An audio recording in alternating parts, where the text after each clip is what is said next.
yan, try niya yung gown niya kung magkasya sa kanya kasi may ano sila sa Maynila. Tsaka ano, may award.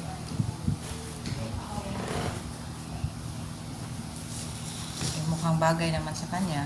Eh, yan na siguro ang fix na isuot niya.